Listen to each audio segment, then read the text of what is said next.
los evangelios. El Señor Jesucristo iba llamando a personas que no dudaban. Las personas a las cuales llamaba el Señor Jesús no dudaron en seguirlo. Y dice la palabra que algunos hasta dejaron las redes, y ahí nos vemos por seguirlo. Quiere decir que sembró en su corazón a través del llamado la decisión de seguirlo sin mirar atrás, sin mirar las consecuencias de qué vamos a vivir, qué nos va a mantener, porque yo estoy siguiendo el llamado del Maestro.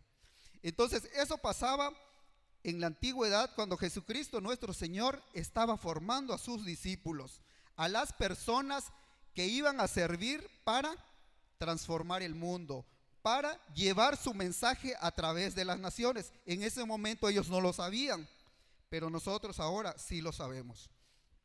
Entonces hay algo que me llama la atención,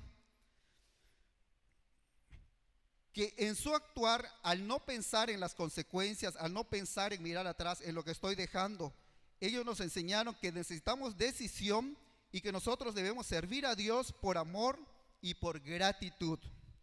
Hermano,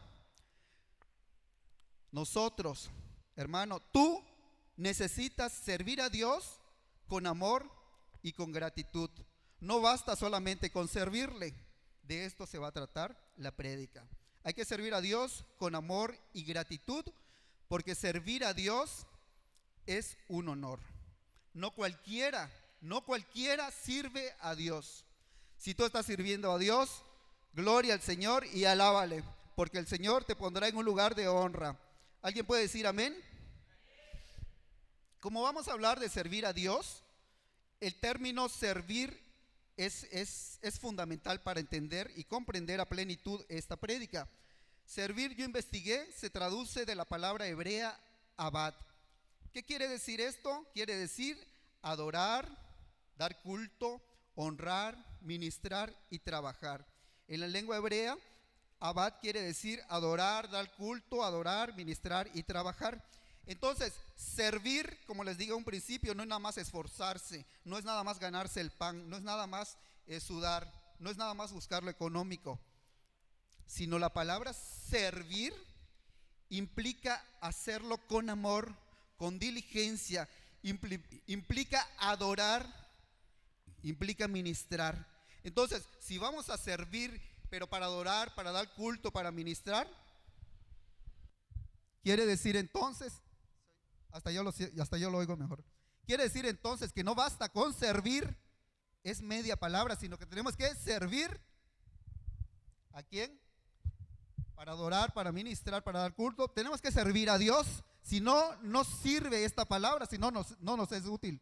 Entonces, en el refranero, en la sabiduría popular, yo he escuchado un dicho que dice: quien no vive para servir, no sirve para vivir. ¿Sí lo han escuchado o nada más yo lo he escuchado? Quien no vive para servir, dice el refranero, la sabiduría popular, quien no vive para servir, no sirve para vivir. Si lo analizamos, esto suena muy duro, muy drástico. O sea que si no está siendo útil, si no está sirviendo, así como que mejor muérete. O sea, suena drástico, pero hay que comprenderlo, porque te digo, es sabiduría popular. Tú, hermano, yo, todos, tenemos que vivir para servir, para que podamos, como dice, no sirves para vivir, para que podamos nosotros disfrutar y llevar una vida plena, gozosa. Eso nos reditúa a nosotros mismos. Por eso, como dicen, es sabiduría popular. Entonces, hay dos preguntas que yo quisiera compartir, dos cuestiones que me llamaron la atención en este punto. Hermanos, fíjense, ¿a qué tipos de personas llamó el Señor Jesús en ese tiempo? Fíjense, ¿qué tipos de personas iban incorporándose por el llamado de Jesús a su equipo? Eran gente presumida, eran gente rica, eran gente educada. No voy a decir en grandes universidades porque no existía eso, pero sí existían maestros, ¿verdad? Y sobre todo los fariseos eran muy educados, lo que vendría siendo el equivalente a las universidades. No llamó a esas personas. Jesucristo, ¿a quiénes llamó para formar parte de su equipo? ¿Qué tipo de gente? Yo sé que ustedes pueden hablar. Díganme, ¿qué tipo de gente llamó Jesucristo para servirle? ¿Alguien que me diga? gente humilde, gente sencilla, gente que a lo mejor no estaba preparada. Alguien me va a decir gente honesta, pero ¿sabes qué? No era requisito, porque incluso a alguien que tenía, podemos entender que alguien que tenía mucho amor al dinero, ¿verdad? Porque era recaudador. Entonces, para ser un buen recaudador necesita ser tigre, o sea, uñas, tener uñas largas. Entonces, no era un requisito ser gente honesta, ser gente limpia de corazón. Quizás no. ¿Por qué? Porque todos iban a ser transformados. Pero sí, en los términos generales, era gente sencilla, gente humilde, gente que a lo mejor en su bolsillo vivían el día a día. Es decir, gente, bueno, podemos decir gente pobre, ¿no? Podemos decir gente pobre, porque que sepamos algún rico y todo, pues no fue de sus seguidores, de sus discípulos, de los apóstoles. Más adelante sí se incorporaban gente rico, pero como parte del pueblo. Pero a su equipo de servicio, eran gente humilde, gente sencilla, gente pobre. Entonces, a la pregunta que yo les dije, ¿qué tipo de personas llamó al Señor Jesús a ese tiempo? Pues ya lo sabemos, ya lo desglosamos. Y ahora yo les pregunto, analícenlo y si me pueden responder, tengan el valor y tengan esa osadía. No es algo imposible. ¿Qué tipo de personas está llamando el Señor Jesucristo para que le siga en este tiempo? ¿Qué tipo de personas le está llamando el Señor Jesucristo?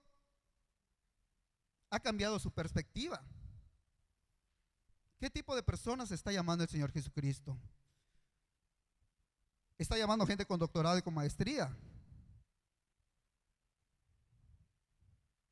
¿Está llamando acaso gente millonaria? Yo sé que su corazón tiene la respuesta, aunque su voz no la tenga. No. El Señor está llamando al mismo tipo de personas para servirle.